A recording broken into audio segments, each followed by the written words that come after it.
A couple of weeks ago, Jeremy Hunt announced some changes to the way pensions are invested, which could have massive repercussions for you and your pension. He made some big promises, ignored a load of really important potential downsides, and basically he's screwing with your financial future just like every chancellor before him. So you need to know what's going on, but more importantly, what to do about it. And you're in the right place.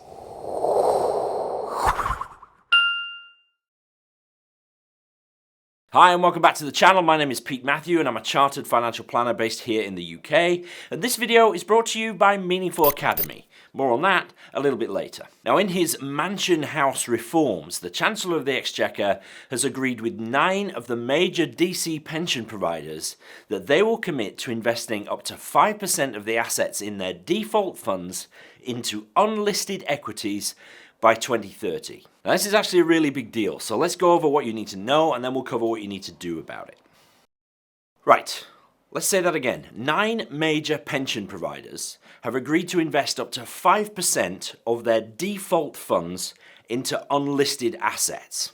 Let's unpack that. The 9 providers that have signed up to this so-called compact with the Chancellor are Aviva, Scottish Widows, Legal & General, Aegon, Phoenix, Nest, Smart Pension, M&G and Mercer.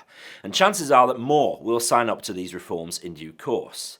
Those 9 companies control the majority of DC pensions in the UK, over £400 billion of assets, and maybe your pension is with one of them. When you join a pension scheme, especially a workplace pension, your money will be invested in a default fund. If you don't make an active choice, that's the fund you're going to get. And some people say that up to 90% of members of workplace pensions just stick with the default fund offered to them. Every one of those people is going to be affected by these changes. Now, up to 5% of the money in those funds are going to be invested into unlisted assets.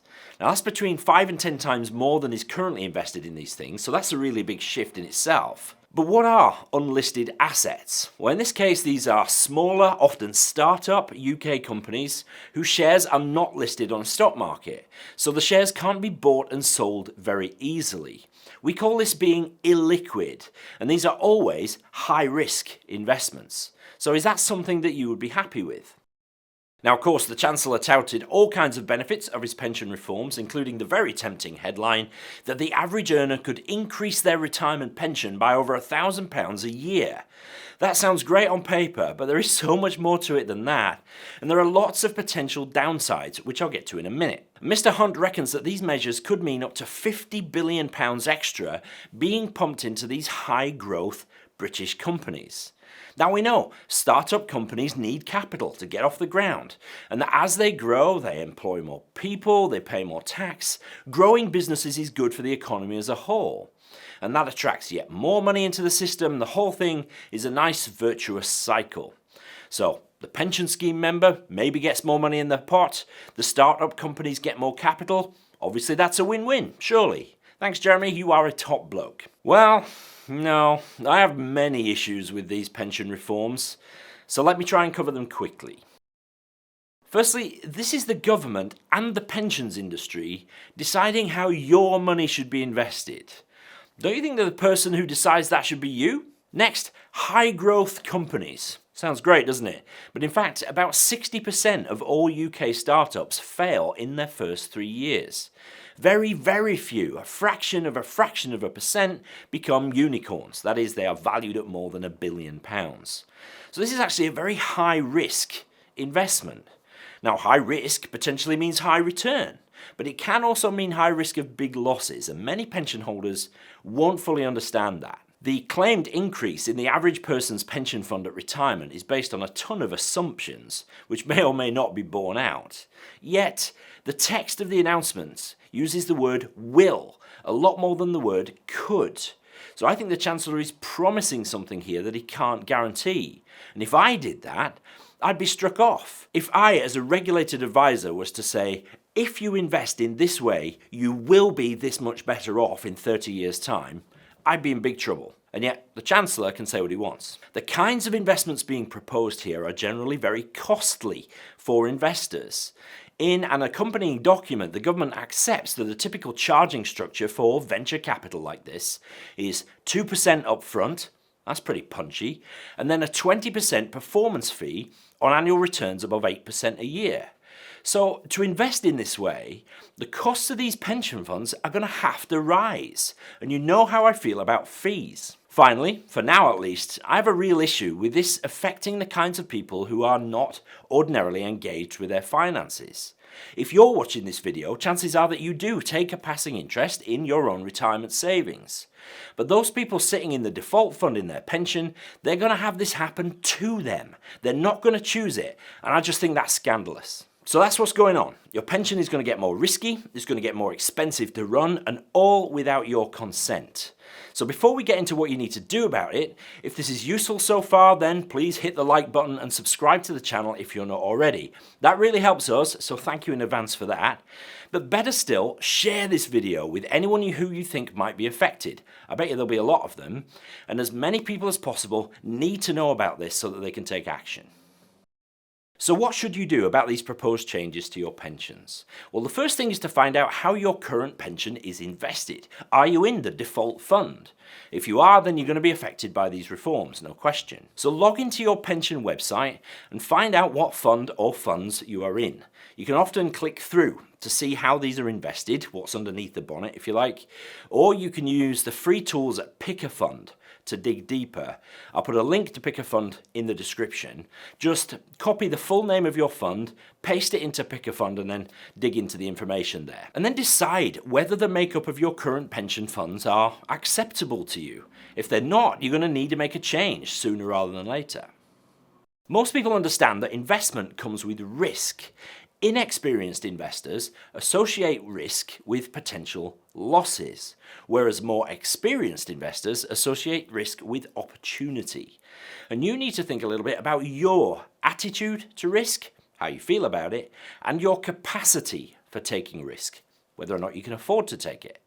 If you've never thought about this before, then a good place to start is the Royal London Risk Profiler. It's free, you don't have to give up your email address. It asks you about experience and attitude and gives some great information on capacity for taking risk. I'll put a link to that in the description as well. Does your current pension investment match your risk profile? The odds are pretty good that it doesn't, and certainly most people won't be comfortable taking the kinds of risk that the Chancellor's pension reforms are proposing. And so we need to take back control, folks. You know, if the Chancellor's proposals excite you, if you like the idea of investing some of your pension in high growth, high risk, higher cost investments, you don't need to do anything. But if you want to take control of your own pension investments, you're going to need to shift out of the default funds.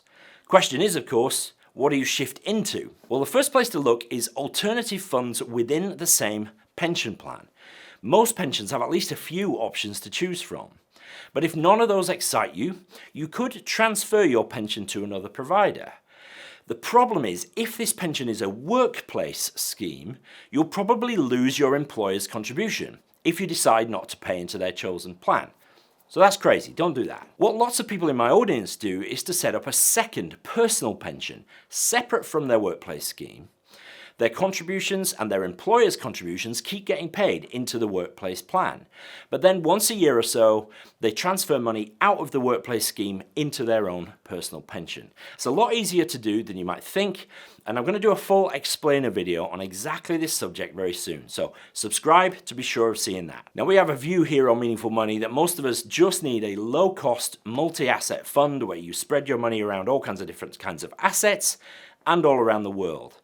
I've done a few videos on the subject of picking funds, so start with the one linked up here. Only by deciding about how your pension fund is invested can you take full control over your own future.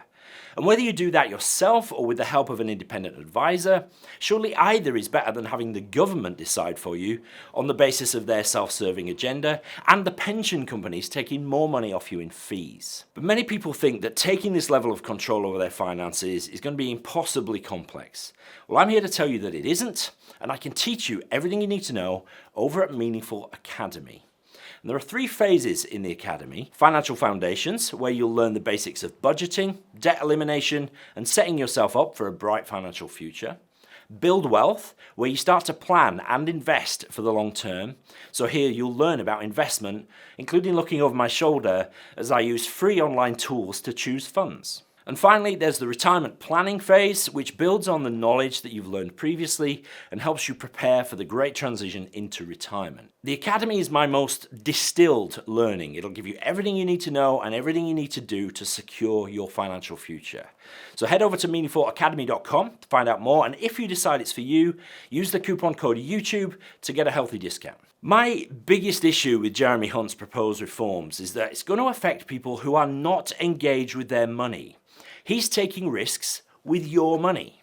The pension companies are going to earn more by charging you more fees. But what do you get out of it? Well, maybe, possibly, higher returns. Probably not though. And that's why it's important that you share this video. We need to get more and more people interested in taking control over their financial futures, and we need to empower them to do so. So look out for a video very soon on the practicalities of changing your pension into something where you're in charge. But for now, thanks for watching this one. Maybe watch this one next. It's about choosing funds in your pension. Make sense? Like and subscribe if you haven't already, and I'll see you next time.